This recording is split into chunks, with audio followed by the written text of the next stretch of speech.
So now we're going to talk about the differences between the prokaryotic and the eukaryotic cells. Essentially, you can think that the prokaryotic are bacterial cells and the eukaryotic are the more complex forms of life. They make up the more complex forms of life, like plants and protists and fungi and animals. So for the most part, they're very similar, but they have these few differences in specialization of what the organelles do and their sizes, etc. Here we have the prokaryotic cell. It has a plasma membrane. It has a very, very, very thin cell wall, and it has a capsule that surrounds it. I put these three layers so that you can see the differences between the capsule, the cell wall, and the plasma membrane. It has a very simple flagellum sometimes. Not always it'll have a flagellum, but in this case it does. And it's very, very simple.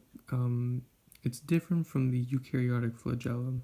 This flagellum is made out of a microfilament, and the eukaryotic is stronger and it has a different kind of motor mechanics to it. It's a microtubule, but this one's a microfilament. We see little ribosomes, and we see the circular DNA of the nucleoid. There's no nucleus, so it's just kind of there in the center, floating freely. Now, we have here, I drew two different kinds of eukaryotic cells. The first one we're going to look at is a plant cell. The plant cell has a very, very, very rigid cell wall. And here we see different microtubules as well.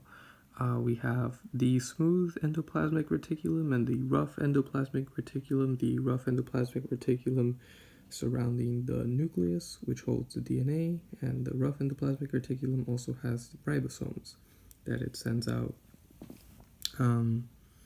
with proteins. We have the Golgi apparatus, we have the mitochondria, and we have our little water vacuole. And of course this, I forgot to label it, but this green thing is it's supposed to be a chloroplast, whereas the chlorophyll, and it conducts photosynthesis. Now this is the animal cell. Here you see the microtubule flagellum. I'm not going to show the differences in the mechanics, but we'll see that later on at some point. We have the Golgi apparatus. We have the nucleus with the nucleolus, the DNA inside, and we have the rough endoplasmic reticulum and the ribosomes.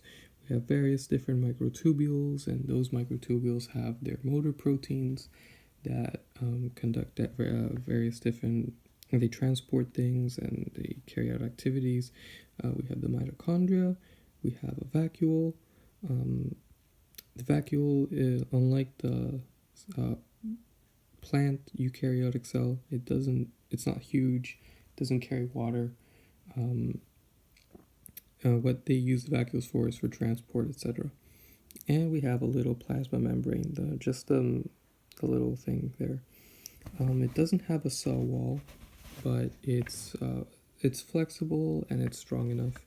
Other things that I couldn't fit into this drawing, we have cytosol, we have a centriole, we have perioxisome, and we have a lysosome, and those carry out various different activities. The important thing, the takeaway that I want you guys to have, rather than focus on what each thing does, is prokaryotic cells are very, very simple compared to eukaryotic cells, and eukaryotic cells are more complex. They have a lot more division of labor. For the organelles have very specialized jobs that they carry out, and they have a lot more organelles, and the ones that they share tend to be more complex in the eukaryotes. Oh god, I erased it all already, and I forgot I still needed to use it. So for the prokaryotic, we have two kinds. We have domain Archaea and domain Bacteria. Archaea have actually very, very similar DNA. The one most known for living in an hospital environment is the Extremophiles, and I totally messed it up there. Extremophiles, extreme conditions. Now, the methanogens are prokaryotes that convert CO2 and H2 into methane, which is CH4. The halophiles are prokaryotes that live in very salty environments, and you find them in places like the Dead Sea or places with a lot of salt in them. Acidophiles are prokaryotes that live in in conditions with a pH that is very acidic and sometimes as low as 0. And they've been found in sort of mine shafts and places like that. And the thermophiles are prokaryotes that live at very high temperatures, and thermometer, think of it like that. And then we have domain bacteria. One of the most famous cells in domain bacteria is the prokaryotic cell called Mycoplasma, which is the smallest known cell that scientists have found. And another one that's important to know is Cyanobacteria, which is a photosynthetic bacteria, and it's the one that evolutionary biologists have found to be kind of the precursor to, or the common ancestor that gave rise to green plants, and that enabled an oxygen-rich atmosphere. And some of the cyanobacteria are capable of nitrogen fixation. Nitrogen fixation is the process by which nitrogen, N2 in the atmosphere, is converted to NH3, which is something that plants do. So this bacteria does it.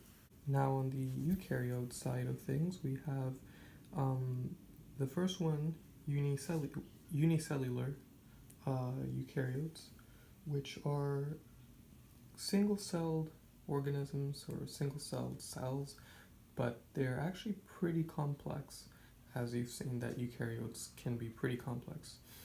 And then we have multicellular, which is us and plants and other things like that. Multicellular eukaryotes are different. They use different cell types in a process called proliferation or differentiation, where you differentiate the different kinds of cells. And this occurs in embryonic development, when it's still developing and it hasn't been born yet. The arrangement and the number of organelles is relative to the kind of function needed by that cell, and in general, multicellular eukaryotes share very similar features. It's not completely uniform, but it's very uniform throughout. It's relatively uniform throughout.